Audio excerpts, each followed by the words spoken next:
সুস্থ হয়ে উঠলেই বাঁচি। এভাবে এভাবে রোগী হয়ে সারা দিন বিছানায় পড়ে থাকা আমায় কি মানায়? কি কেমন আছো রানী? ওই ওই একই রকম। তোমাকে এই অবস্থায় রেখে যেতে কিছুতেই মন চাইছে না, কিন্তু কি করব বলো? অত বড় একটা আলোচনা সভায় স্বয়ং নবাব, তারপর বর্ধমানের রাজা উপস্থিত থাকবেন। আর তুমি তো জানো কিভাবে আমাদের এই বাংলাকে সোনার বাংলা তৈরি করা যায়। তাই নিয়ে অনেক পরিকল্পনা হবে। জানি তো, তাই তো বলছি, আমার জন্য কোনো চিন্তা করবেন না। ঘুরে এসে দেখবেন ঠিক সুস্থ হয়ে গেছি।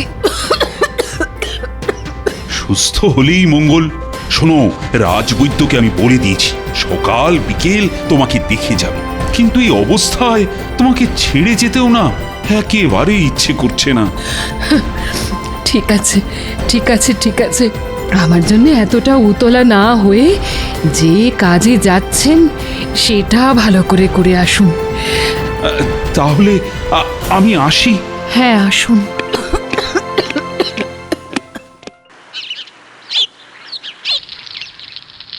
গিন্নি, গিন্নি, আরে দেখো দেখো, বাজার থেকে আজ কিরকম জ্যান্ত কই মাছ এনেছি। কই মাছ? আহা, খুব ভালো করেছো। কদিন ধরে আমার মনটা কেবল ওই কই মাছ করছিল গো। শোনো, তুমি ততক্ষণ রাধা শুরু করে দাও, আমি একবার চট করে রাজবাড়ি থেকে ঘুরে আসি। কেন? এই রাজবাড়ি কেন? মহারাজ তো কদিন হলো খামবাজ রাজ্যে গেছে না, তাই তো রাজসভা এখন না বন্ধ। না না, রাজসভা না, আমি যাচ্ছি রানীমাকে একবার দেখে আসতে। গতকাল থেকে রানীমার কাশিটা নাকি খুব বেড়েছে গো। ও মা, সে কি কথা গো? না না না, তাহলে আর দেরি করো না, যাও চট করে ঘুরে এসো। হ্যাঁ,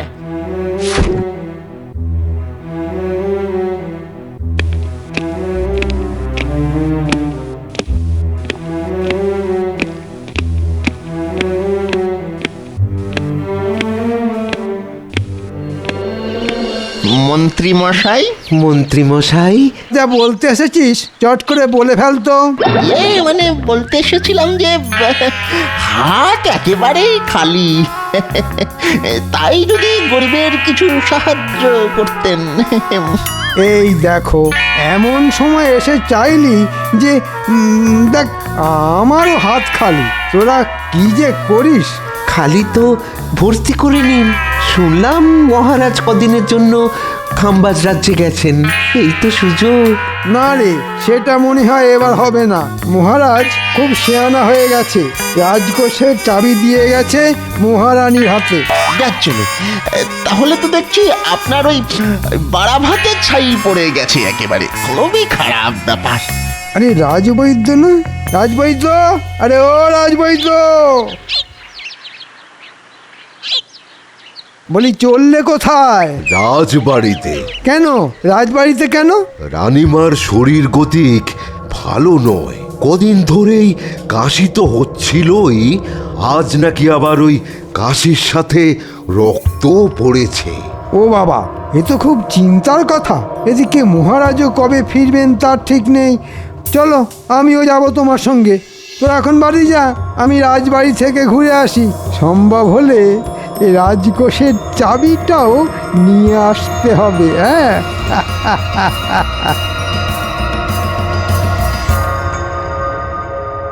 এখন কেমন আছেন রানীমা?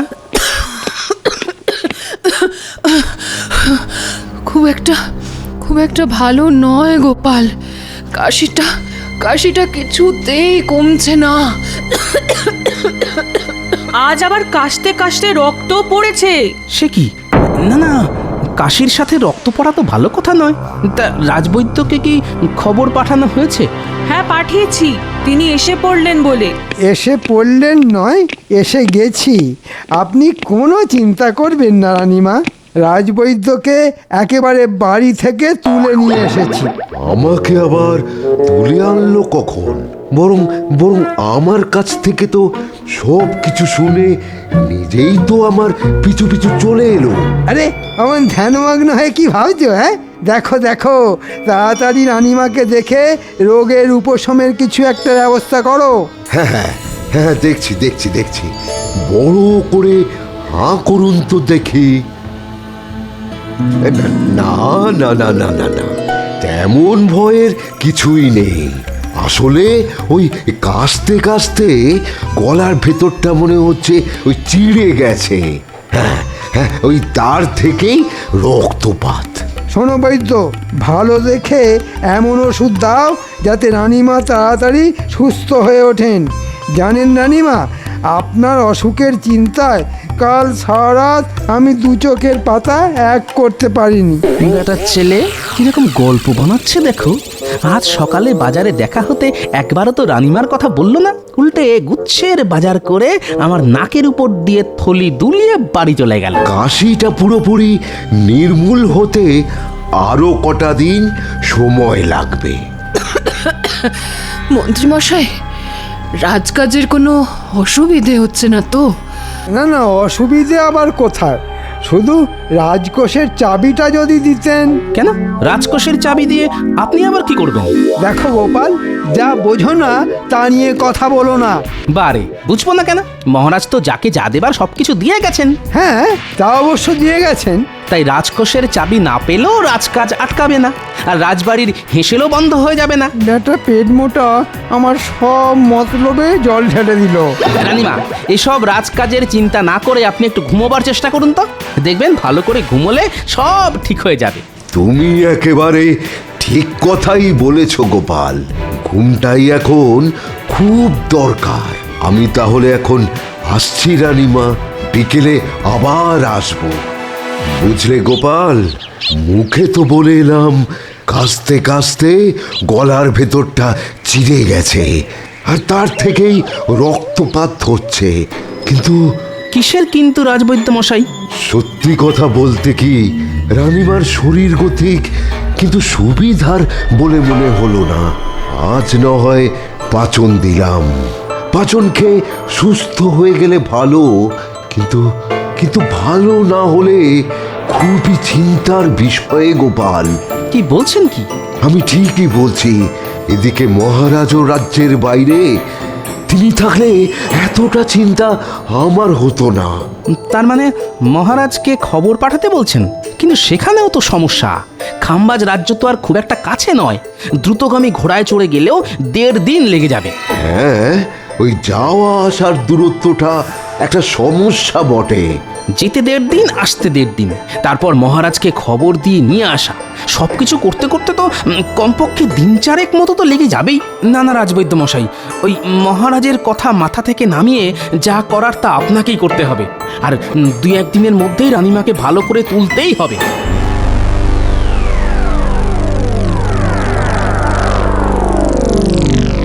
কি গো, পাতের উপর মাছ নিয়ে কি এত ভাবছো? হ্যাঁ, বলি খেয়ে বলো, তেল কইটা কেমন রেঁধেছি? হ্যাঁ হ্যাঁ হ্যাঁ হ্যাঁ, এই তো খাচ্ছি। না, আজ তো দেখছি তোমার মাথায় চিন্তামণি ভর করেছে। এই এই কি এত ভাবছো বলো তো? হ্যাঁ, ভাবছি মানুষ দূরে কোথাও চলে গেলে বিপদে আপদে তাকে খবর পাঠাবার কোনো ব্যবস্থাই নেই আমাদের কাছে। হঠাৎ করে এই ভাবনা মাথায় এলো কেন? দেখো, রানীমার এত শরীর খারাপ, অথচ তার সব থেকে কাছের মানুষ মহারাজকে চট করে এই খবর জানানো যাচ্ছে না। অথচ আমাদের কাছে সেই রকম যদি কোনো উপায় থাকতো তাহলে কত ভালো হতো বলো তো। এক লহমায় মহারাজ জেনে যেতেন। এই দেখো দেখো, এই উপায় যখন নেই তখন তা নিয়ে 7-5 ভেবে তো কোনো লাভ নেই। হ্যাঁ, এই ওসব কথা মাথা থেকে নামিয়ে ভালো করে খাও তো খাও, এই খাও খাও। কাল একবার বিজ্ঞানীর সঙ্গে এই নিয়ে কথা বলতে হবে।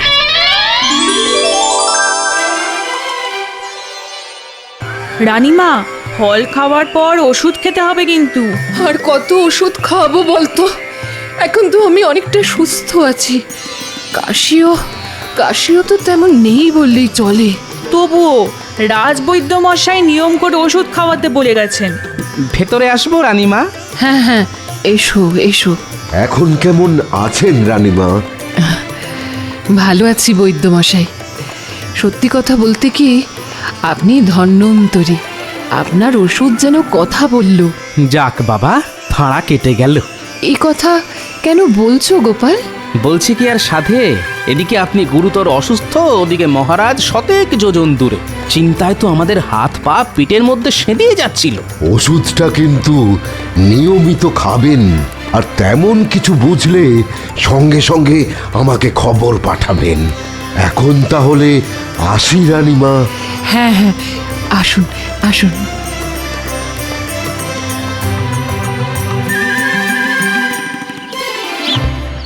বিজ্ঞানী, বিজ্ঞানী!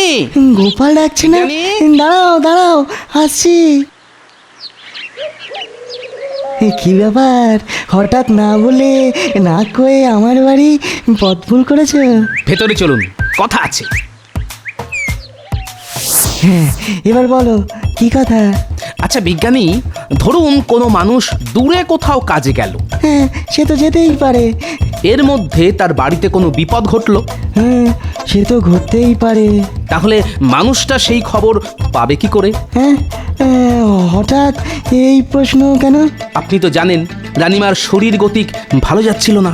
হ্যাঁ, কথাটা শুনে অবধি খুব চিন্তায় আছি গোপাল। তা আজ কেমন আছেন উনি? একরকম সুস্থ হয়ে গেছেন, যাক বাবা, নিশ্চিন্ত হওয়া গেল। কিন্তু আমি যে পুরোপুরি নিশ্চিন্ত হতে পারছি না বিজ্ঞানী। কেন? ধরুন রানীমার যদি বাড়াবাড়ি হতো, তাহলে তো সেই খবর মহারাজকে পাঠাতেই 1.5 দিন লেগে যেত। তারপর মহারাজের ফিরে আসা, সেও প্রায় 1.5 দিন। খুবই ন্যায্য কথা বলেছ গোপাল। একমাত্র ঘোড়া ছাড়া আমাদের কাছে না আছে কোনো দ্রুতগামী যান, না আছে খবর পাঠানোর কোনো ব্যবস্থা। দূরত্বের কাছে আমরা সত্যিই বড় অসহায় গোপাল। বিজ্ঞানী হয়েও আপনি এ কথা বলছেন? আচ্ছা, বিজ্ঞান কি এমন কোনো যন্ত্র আবিষ্কার করতে পারে না যা দিয়ে বিপদে আপদে দূরের লোকের সঙ্গে খুব তাড়াতাড়ি যোগাযোগ করা যায়? ব্যাপারটা নিয়ে আমিও এক সময় ভাবনা চিন্তা করেছিলাম গোপাল। এক প্রান্ত থেকে অন্য প্রান্তে খবর পাঠানোর জন্যে কিছু পরীক্ষা নিরীক্ষাও করেছিলাম, কিন্তু পরে আর নানান কাজের চাপে সেটা আর বেশি দূরে গইনি। হ্যাঁ, এবার সব কাজ ফেলে ওটাকে নিয়ে ভাবনা চিন্তা শুরু করে দিন। একবার যদি ওটা আবিষ্কার করতে পারেন না, তাহলে দেখবেন আপনি জগৎ বিখ্যাত হয়ে যাবেন। বলছো? ঠিক আছে ঠিক আছে, কাল থেকেই না হয় শুরু করে দেবো, কেমন? কাল নয়, আজই, আজ থেকেই শুরু করে দিন। আজ থেকে? হ্যাঁ হ্যাঁ হ্যাঁ, আজ থেকেই। ঠিক আছে, তাই হবে, তাই হবে গোপাল। না, আজ 2 দিন ধরে ঘরের দরজা বন্ধ করে বিজ্ঞানী যে কি করছে কে জানে। দোরগোড়ায় গিয়ে ডাকলেও সাড়া মিলছে না। যাকে কাল ভোর ভোর উঠে একবার ওর বাড়ি যেতে হবে।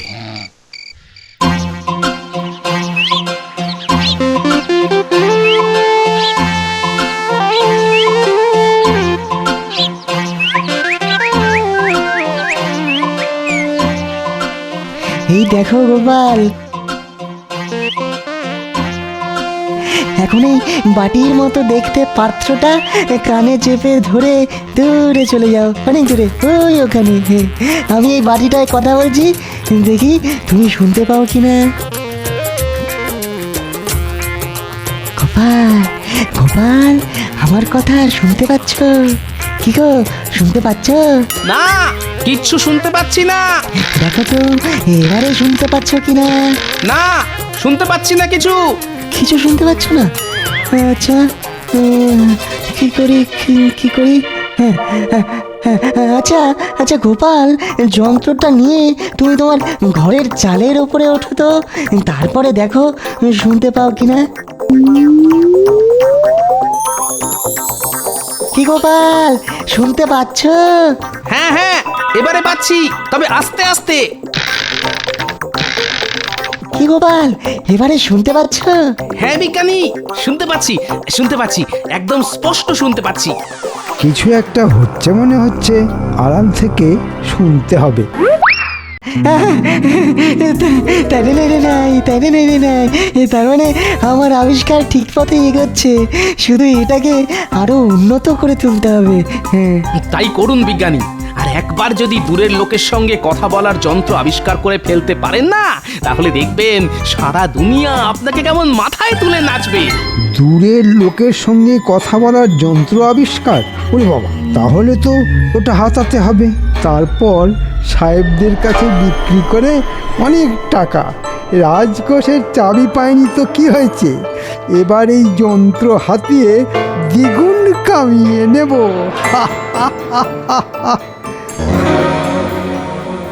এবারে এমন জোরে মারবো না, দেখবি আমার গুলির তোরা কেউ ধরতেই পারবি না।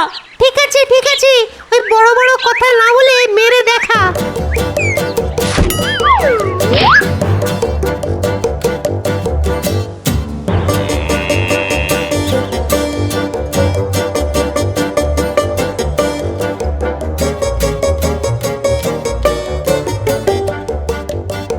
বুঝলি পুনি, এই মাঠটা না খুব সুন্দর, কাল থেকে আমরা রোজ এই মাঠেই খেলতে আসবো। কিন্তু একটাই মুশকিল বুঝলি, এই মাঠটা আমাদের বাড়ি থেকে অনেক দূর। আর কত দূর? মাত্র আধ ঘন্টার তো পথ। তাছাড়া আমাদের খেলার মাঠে তো গরু চড়ছে, ওটা মাঠ না গোয়াল ঘর বোঝাই যাবে না। যেদিকেই তাকাও গোবর আর গোবর। ঠিক আছে রে ন্যাপলা, কাল থেকে আমরা এই মাঠেই খেলতে আসবো। আরে মন্ত্রী মশাই এদিকেই আসছে না? তাই তো, এদিকে সাহেবদের বাড়ি ছাড়া তো আর কিছুই নেই। তাহলে হয়তো সাহেবদের সাথে দেখা করতে আসছে। চল লুকিয়ে পড়ি, তারপর দেখতে হবে সাহেবদের সঙ্গে মন্ত্রী মশাইয়ের কি দরকার।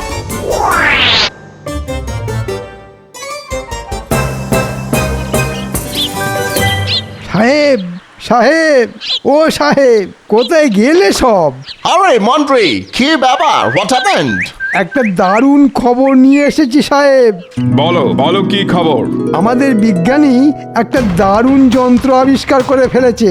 হ্যাঁ গো সাহেব, দূরের লোকের সাথে কথা বলার যন্ত্র। দূরের লোকের সহিত কথা বলার যন্ত্র? How rubbish! How strange! আমরা এতদিন যা পারিলাম না, সামান্য একজন কালা আদমি তাহা করিয়া ফেলিল। না, একেবারে হইতে দেওয়া যায় না। তা তো যাই না সাহেব, তাই আমি ওটা গোপনে তোমাদের হাতে তুলে দিতে চাই। বহুত আচ্ছা। যেমন করিয়া পারো ওই যন্ত্র আমাদের হাতে আনিয়া দাও। তা না হয় দেব, কিন্তু তার বদলে আমি কি পাবো? বলো, কি চাও তুমি? তেমন কিছু নয়, মাত্র 1000 মোহর। ঠিক আছে, তাই পাবে। আগে ওই যন্ত্রটা তো আনিয়া দাও।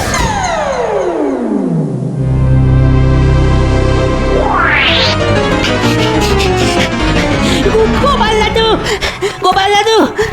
কিরে, কি হয়েছে? ঠিক আছে, তোরা যা, আমি এর ব্যবস্থা করছি।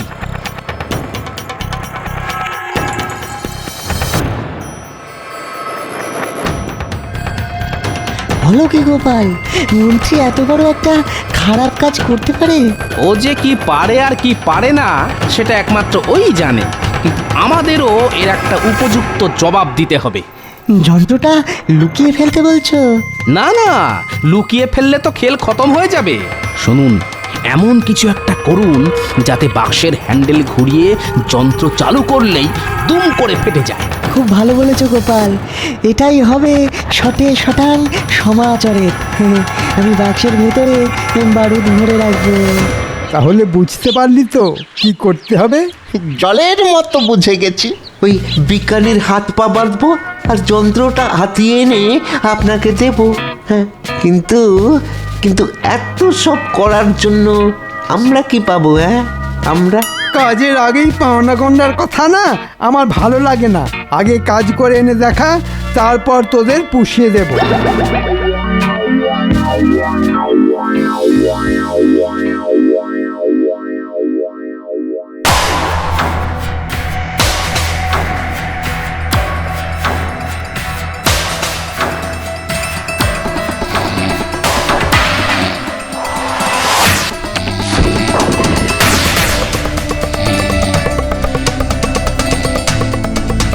বিজলি ঘটা এটাই মনে হচ্ছে সেই যন্ত্র যেটা মন্ত্রী মশাই হাতাতে বলেছেন।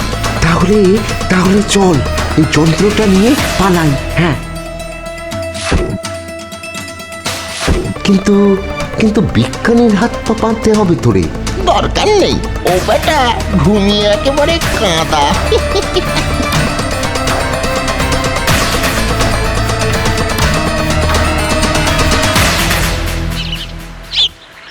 দুটো বাটির একটাতে মুখ লাগিয়ে একজন কথা বললেই অন্যজন অপর বাটিতে কান লাগিয়ে সেই কথা শুনতে পাবে। হ্যালো হ্যালো, শুনিতে পাইতেছো? Hello hello hello. No man no, কিছু শোনা যাইতেছে না। এই দেখো, বলতেই ভুলে গেছি, ওই যে 4 চৌকো বাক্সটার গায়ে হ্যান্ডেল রয়েছে ওটা ঘোরাতে হবে সাহেব। এটা যন্ত্র দিয়া আমাদের মারিয়া ফেলিবার ষড়যন্ত্র। ওরে বাবা রে, মেরে ফেললে রে, মেরে ফেললে। হল্ট হল্ট মন্ত্রী, আরে ভাই শুট করিয়া দিব। তোমাকে থামিতে বলিতেছি, আমরা কিন্তু গুলি করিব। থামো মন্ত্রী, থামো থামো বলিতেছি। ওরে বাবা রে, আমার কি হবে রে?